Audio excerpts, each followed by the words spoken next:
बेनी ने उत्तर प्रदेश सरकार की पॉलिसी और नीयत पर उठाए सवाल। रियासत में ताबड़तोड़ फसादात पर जाहिर की तशवीश।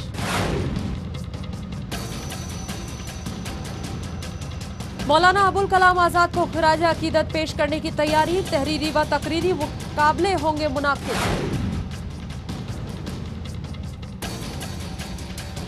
पुणे बम ब्लास्ट साजिश मामले में जैली अदालत ने फैसला रखा महफूज। एटीएस ने अदालत में दी थी अर्जी, रिमांड पर दिए जाए मुलजमीन। आजाद मैदान तशद्दुद मामले में 14 मुस्लिम नौजवानों को जमानत। क्राइम ब्रांच जमानत दिए जाने से नाखुश, दर्ज की सख्त मुखालफत।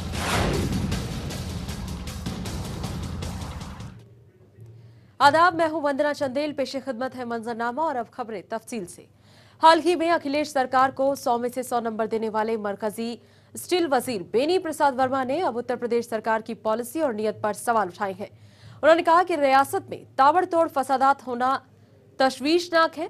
इसके लिए सरकार में बैठे लोग जिम्मेदार हैं। स्टील वजीर सहाफियों से बातचीत कर रहे थे। उन्होंने कहा कि एसपी के दौरे इक़्तिदार में फिरका वाराना फसादात में इजाफा हुआ है। इंतजामिया और इक़्तिदार पर काबिज हजरता फसादात रोकने में अब तक नाकाम रहे हैं। उन्होंने कहा कि शुजागंज से लेकर फैजाबाद तक 8 घंटे तक फसाद होता रहा, लेकिन किसी ने इसकी खबर तक नहीं ली। सरकार मुसलमानों की बेटियों की शादी व पढ़ाई के लिए 30-30 हजार रुपया बांट रही है। क्या अकेले मुसलमान ही गरीब हैं? अगर 70% मुसलमान गरीब हैं तो 96% अनुसूचित जाति, 25% पिछड़े और 10% आम तबका के लोग बेहद गरीबी की जिंदगी जी रहे हैं। उन्होंने कहा कि सरकार 30 हजार देकर मुसलमानों के वोटों का सौदा कर रही है और उन्हें लूटने को मजबूर कर रही है।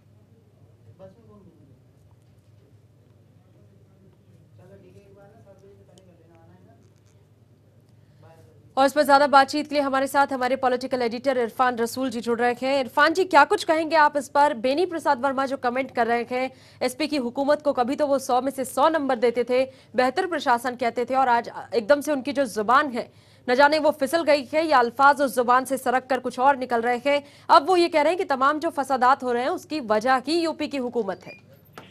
वक्त रहते उन्होंने कौन से कदम उठाया और वक्त रहते उन्होंने ऐसा बयान क्यों नहीं दिया? तब उन्होंने इस तरह के कोई कदम क्यों नहीं उठाया? सवाल करती है अगर अवाम आज उनसे, तो ये क्या गलत है? अब उन्होंने वो बातें कही हैं जो जख्मों पे मरहम रखने के वक्त कही जाती हैं, जख्मों पे नमक छिड़कने वाली बात है। अवाम का इससे क्या फायदा होगा जिनका सब कुछ लुट गया, जिनका सब नुकसान हो गया? ये हुकूमत, मरकज और सूबाई हुकूमत की जो जंग है, इसमें अवाम मुब्तला है और अवाम इस जख्म को झेल रहा है।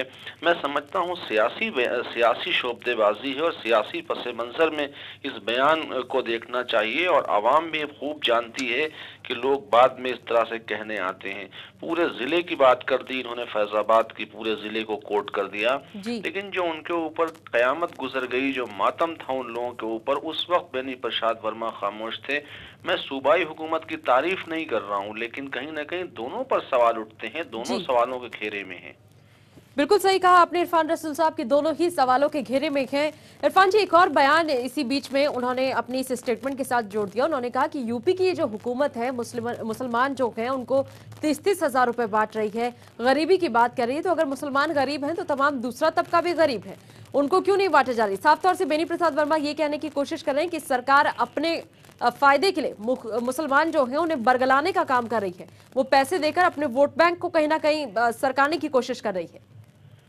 नहीं, मेरी समझ में नहीं आ रहा कि ये बयान किस सेंस में ये बयान है। अभी तो दिए भी नहीं गए हैं, अभी तो सिर्फ अनाउंसमेंट हुआ है, अभी सिर्फ निशानदेही चल रही है, अभी सिर्फ सिलेक्शन प्रोसेस चल रहा है, अभी सारी चीज़ें की जा रही हैं, अभी दिए भी नहीं गए। अभी वो गरीबी दूर करने क्या 30-30 हजार रुपए में मुसलमानों की गुर्बत दूर हो रही है? क्या 30 हजार में मुसलमानों का इरफान रसूल जी, माफ कीजिएगा, आपको यहाँ बीच में रोकना चाहेंगे। डॉक्टर मुनाजिर हुसैन इस वक्त हमारे साथ हैं, आरजेडी सांसद हैं। बहुत बहुत स्वागत है आपका चैनल न्यूज पर सर।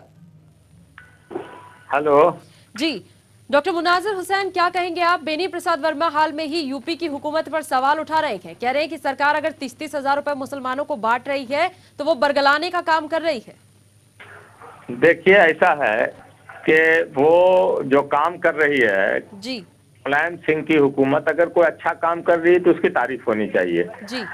और बेनी प्रसाद वर्मा जी को अगर किसी और तबके के लिए अगर इमदाद की जरूरत है तो उनको उसका मुतालबा रखना चाहिए। दरअसल बेनी प्रसाद वर्मा का बैकग्राउंड समाजवादी तो रहा है जी, लेकिन ये कांग्रेस पार्टी की भाषा बोल रहे हैं, क्योंकि कांग्रेस पार्टी ने इनको अभी झुंझुना दे दिया है कि आप झुंझुना बजाते रहिए, तो वो झुंझुना बजा रहे हैं कांग्रेस पार्टी को। तो कि उनको लगता है कि ये जो छोटी छोटी पार्टियां हैं जो रियासतों में अपना परचम लहराए हुए हैं, चाहे बिहार के अंदर नीतीश कुमार हो, यूपी के अंदर मुलायम सिंह यादव हो या दूसरे स्टेट में जो लोग हैं जी, तो ये अक़लियतों के बीच में ये काम करके ये लोग अपना एक हैसियत इन लोगों ने मुतय्यन किया है और उस हैसियत से कांग्रेस पार्टी आज हर जगह हाशिए पर दिखाई दे रही है। जी जी, कांग्रेस पार्टी ने 64 साल की आज़ादी के अंदर मुसलमानों को हाशिए पर ला करके खड़ा कर दिया।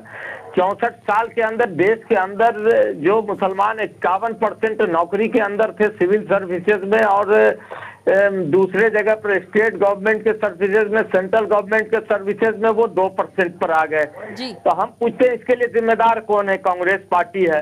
और जो कॉरपोरेट सेक्टर चले जाइए, कॉरपोरेट सेक्टर में आप जाएंगे तो इनकी तादाद 0.5% भी इनकी आबादी नहीं है।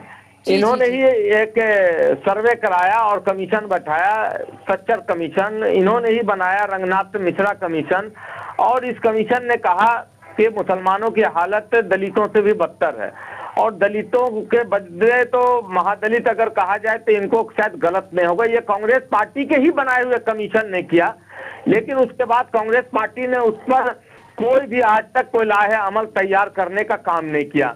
धारा 341 जिसके अंदर जो दलित मुस्लिम थे, जो पिछड़े मुस्लिम थे, उनको जो दर्जा था उसको राष्ट्रपति के एक अध्यादेश के जरिया खत्म कर दिया गया, क्योंकि ये बेचारी कौम है और ये इसको डिमोरलाइज करके ये लोग रखना चाहते हैं। सिखों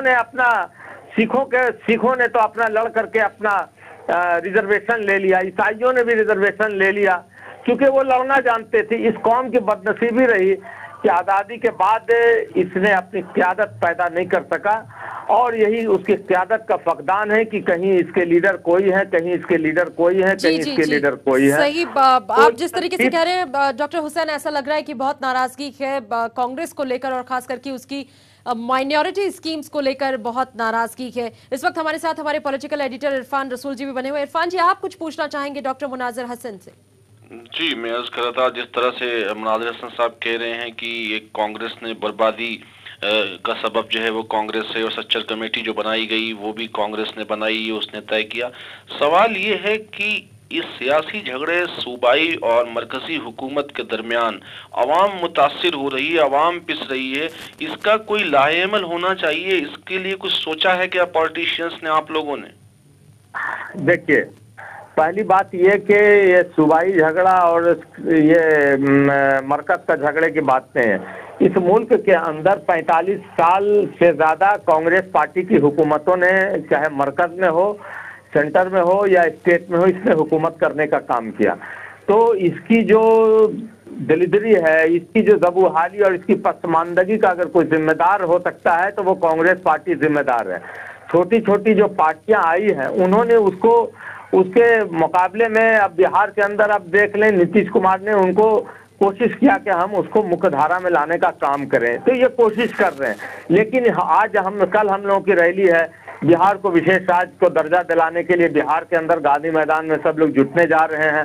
तो हम तो कहते हैं कि आप हमको हमारे साथ इस्तेहसाल कर रहे हैं, तो बिहार के साथ जो हमारे जो छोटी पार्टियां हैं उसके जो हुक्मरान हैं, तो ये चाहते हैं कुछ करना, लेकिन ये केंद्र सरकार के जो लोग हैं वो नहीं चाहती है। वो उनको चाहिए बैसाखी की सरकार। वो चाहते हैं, आज आप देखें पार्लियामेंट के अंदर 1 नंबर की कुर्सी पर बैठने वाला कोई मुसलमान का बंदा है क्या?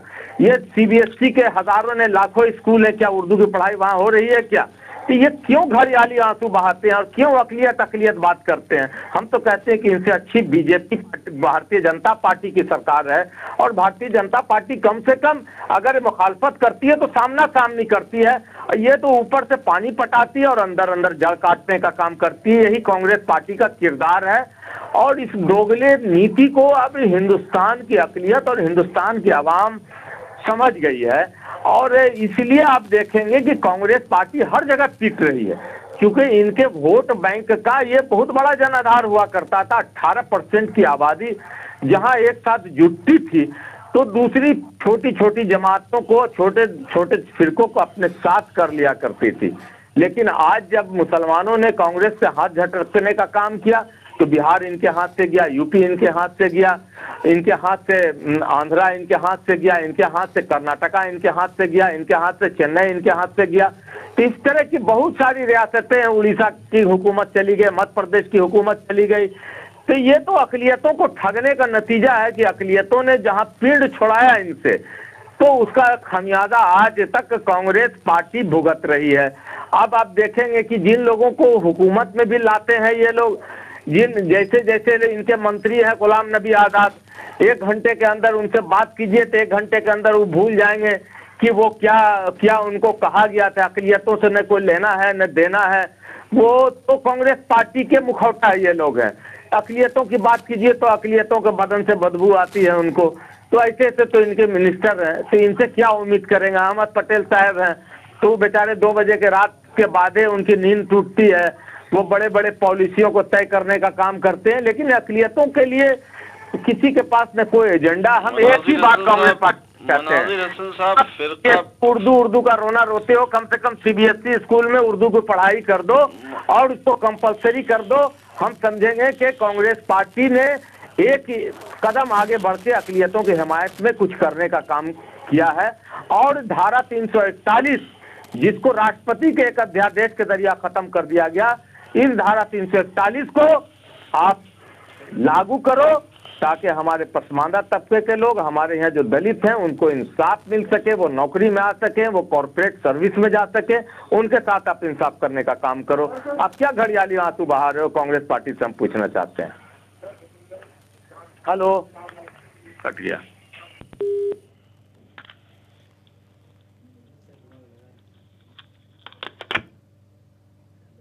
तो माइनॉरिटी को लेकर जो मसलक है वो बेहद संगीन है, खफा है, खासकर आरजेडी सांसद मुनाजिर हसन जो कह रहे थे कि बेहद ही दोगला करैक्टर कांग्रेस का रहा है अकलियतों की तरफ। और माइनॉरिटीज की अगर बात की गई तो कम से कम मुसलमानों की कभी परवाह कांग्रेस ने नहीं की, ये कह रहे हैं आरजेडी के सांसद मुनाजिर हसन साहब। बहुत बहुत शुक्रिया डॉक्टर मुनाजिर हसन आपका भी इस खास बातचीत के लिए। शुक्रिया इरफान रसूल आपका भी इस जानकारी के लिए।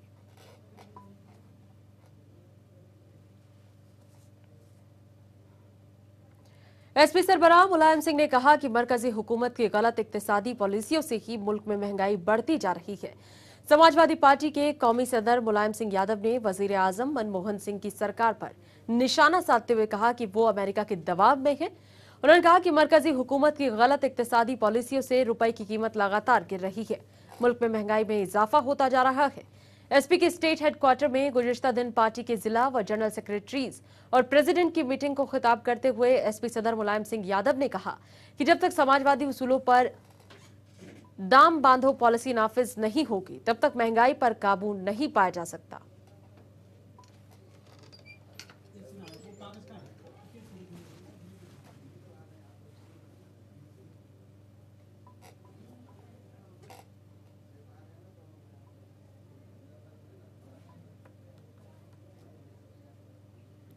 उत्तर प्रदेश की अखिलेश हुकूमत ने समाजवादी पार्टी की तरफ राज्यसभा रुकन अमर सिंह के खिलाफ फर्जी कंपनियों के जरिए करोड़ों रुपए की हेराफेरी के मामले को खत्म करने का फैसला किया।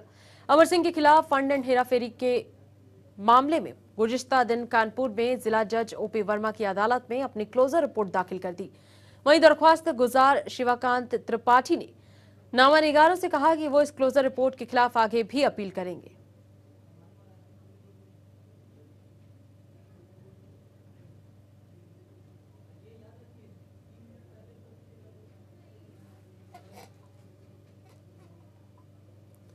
मौलाना आजाद नेशनल उर्दू यूनिवर्सिटी के मरकज बराए उर्दू जुबान, अदब और सकाफत के जेर एहतमाम यौम पर पैदाइश मौलाना अबुल कलाम आजाद और यौम कौमी तालीम के सिलसिले में इमामुल हिंद मौलाना आजाद की खिदमात को खराज अकीदत पेश करने के मकसद से हस्ब रिवायत तलबा के लिए तहरीरी व तकरीरी मुकाबलों का इक़ाम किया जा रहा है।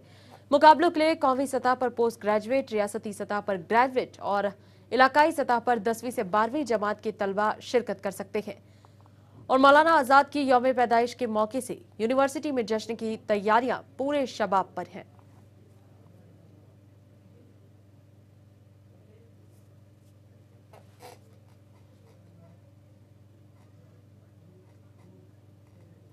पुणे बम ब्लास्ट की साजिश के इल्जाम में दिल्ली पुलिस की स्पेशल सेल के जरिए गिरफ्तार किए गए मुलजिमीन को मुंबई एटीएस की हवालगी के मामले पर दिल्ली अदालत ने अपना फैसला महफूज कर लिया है और अब अदालत रिमांड पर दिए जाने का फैसला सुनाएगी। इंडियन मुजाहिदीन के दहशतगर्दी के इल्जाम में पकड़े गए नौजवानों ने मुंबई एटीएस की रिमांड की मुखालफत करते हुए अर्जी दाखिल कर दी है, जबकि दिल्ली पुलिस का कहना है कि पुलिस के पास उनके खिलाफ मजबूत सबूत है। इसी ताल्लुक से एटीएस ने अदालत में अर्जी लगाई कि मुलजिमीन रिमांड पर दिए जाएं।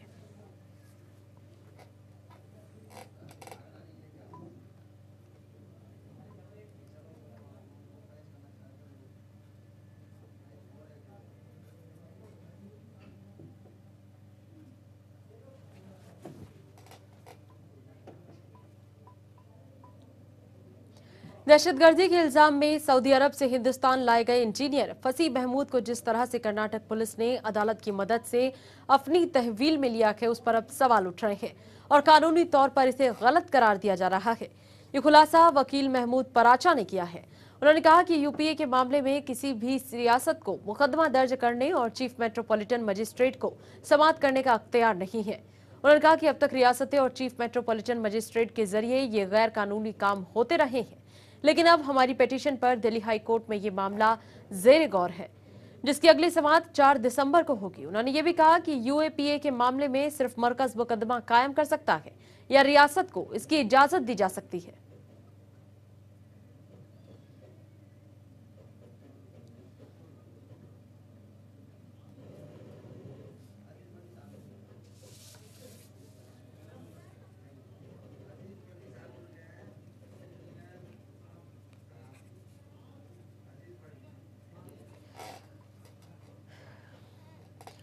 अजीज बर्नी साहब इस वक्त हमारे साथ जुड़ गए हैं। सीनियर जर्नलिस्ट हैं, राजनीतिक विश्लेषक हैं और बहुत कुछ इस तरीके के मामलों में जानते हैं।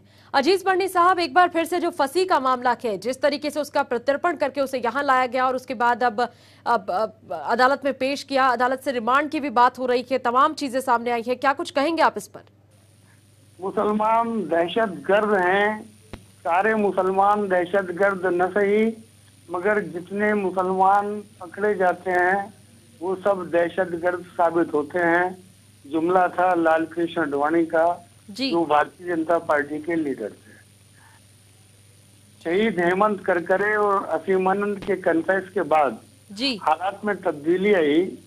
अब एक बार फिर से ये नया सिलसिला शुरू हुआ है, जब किसी न किसी मुसलमान को दहशतगर्द के तौर पर सामने लाकर लंबी प्रोसीडिंग्स का सिलसिला शुरू होता है, ताकि मीडिया में बराबर चर्चा चलती रहे। आपको कभी मेरा फोन चाहिए, कभी किसी टीवी चैनल को वहाँ लाइव दिखाने का मौका चाहिए। ये जो कानूनी बात बता रहे हैं, इनका भी आपने नाम लिया, ये बिल्कुल सही है। ये सेंट्रल गवर्नमेंट का मामला है। इसको सेंट्रल गवर्नमेंट। बिल्कुल अजीज बर्नी साहब, ये खुलासा जो है वकील महमूद पराचा ने किया है। वो कह रहे हैं कि कानूनी तौर पर जैसे कर्नाटक पुलिस ने अपनी कस्टडी में ले लिया है फंसी को, ये जायज नहीं है, ये कानूनी तौर से गलत है। ऐसे मसलों को देखने का अधिकार स्टेट पुलिस को है ही नहीं।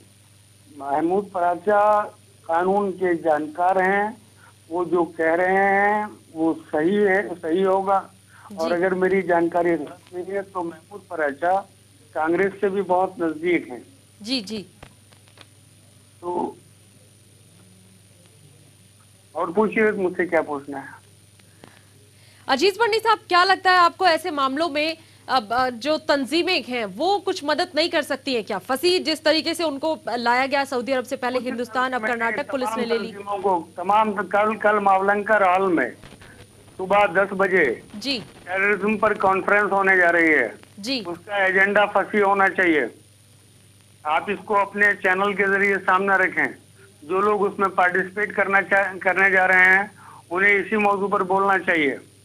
मैं कल दिल्ली में नहीं हूँ जी जी, लेकिन जो लोग यहाँ पर हैं उन्हें इस सब्जेक्ट पर बोलना चाहिए, बात करना चाहिए।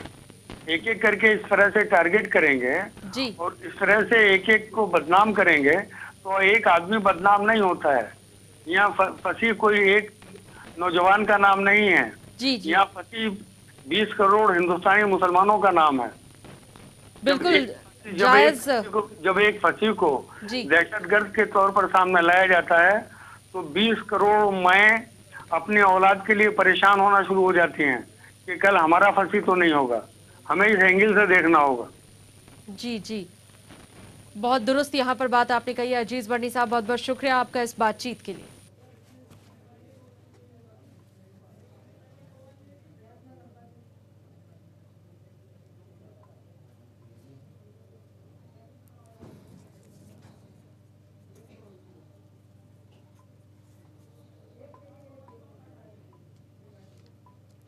ओलंपिक खेलों में हिंदुस्तान की दिलचस्पी अब बढ़ती जा रही है। जहां क्रिकेट को हिंदुस्तान में अहमियत दी जाती है, वहीं दूसरी तरफ हुकूमत को स्पोर्ट्स के दूसरे शोबों की तरफ भी ध्यान देना चाहिए। इसी के तहत 2 बार निशानेबाजी में नेशनल चैंपियन का खिताब जीत चुके 17 साला श्रेयान से मजीद बातचीत की हमारे नामानिगार अरुण ने। ओलंपिक्स में भारत की मेडल टैली हर बार बढ़ती जा रही है। इससे न केवल क्रिकेट बल्कि अन्य खेलों को भी भारत में महत्व मिल रहा है। इसी पर बात करने के लिए आज हमारे साथ हैं 2 time junior national champion Shayan. आइए उनसे जानते हैं शुरुआत किया इसमें जिसने इसकी